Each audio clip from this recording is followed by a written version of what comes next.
नमस्कार दोस्तों, SRH कहानियाँ में आप सभी का स्वागत है। हम एक नई सीरीज भगवत गीता की आप सभी के लिए लेकर आए हैं। इसमें भगवत गीता के सभी श्लोकों का हिंदी में समीक्षा सहित वर्णन करेंगे। अध्याय 3 श्लोक 11। तुम लोग इस यज्ञ द्वारा देवताओं की उन्नति करो और वे देवतागण तुम्हारी उन्नति करें।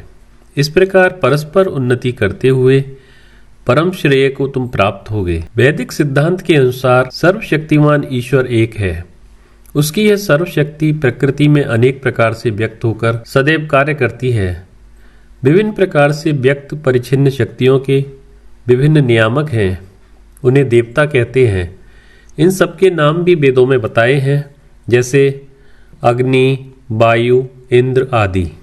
इस श्लोक के सर्वमान्य और सर्वत्र उपयुक्त होने के लिए देव शब्द का अर्थ यह समझना चाहिए कि वे किसी भी कर्म क्षेत्र का वे अधिष्ठाता देवता जो कर्म करने वाले कर्मचारी या कर्ता को फल प्रदान करता हो, वह देवता और कोई नहीं उस कर्म क्षेत्र की उत्पादन क्षमता ही होगी। जब हम किसी क्षेत्र विशेष में पूर्ण मनोयोग से परिश्रम करते हैं तब उस क्षेत्र की उत्पादन क्षमता प्रकट होकर हमें फल प्रदान करती है। यह बिल्कुल स्पष्ट हो जाता है यदि हम समझने का प्रयत्न करें कि अपने देश को भारत माता कहने का हमारा क्या तात्पर्य है। राष्ट्र की शक्ति को एक रूप देने में हमारा तात्पर्य उस राष्ट्र के सभी प्रकार के कर्म क्षेत्रों की उत्पादन क्षमता से ही होता है।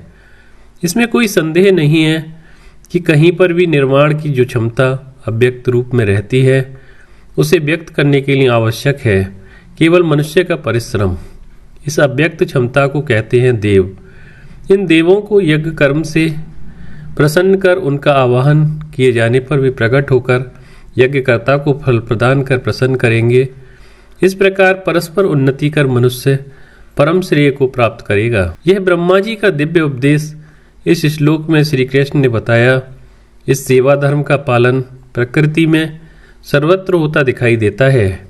एकमात्र मनुष्य ही है जिसे स्वेच्छा से कर्म करने की स्वतंत्रता दी गई है। इस सार्वभौमिक सेवा धर्म यज्ञ भावना का पालन करने पर वह शुभ फल प्राप्त करता है, परंतु जिस सीमा तक अहंकार और स्वार्थ से प्रेरित हुआ वह कर्म करेगा उतना ही वह दुख पाएगा, क्योंकि प्रकृति के सामंजस्य में वह विरोध उत्पन्न करता है। दोस्तों, इसी तरह की और वीडियोस के लिए आप हमारे YouTube चैनल SRH कहानियाँ सब्सक्राइब करें। वीडियो देखने के लिए बहुत बहुत धन्यवाद।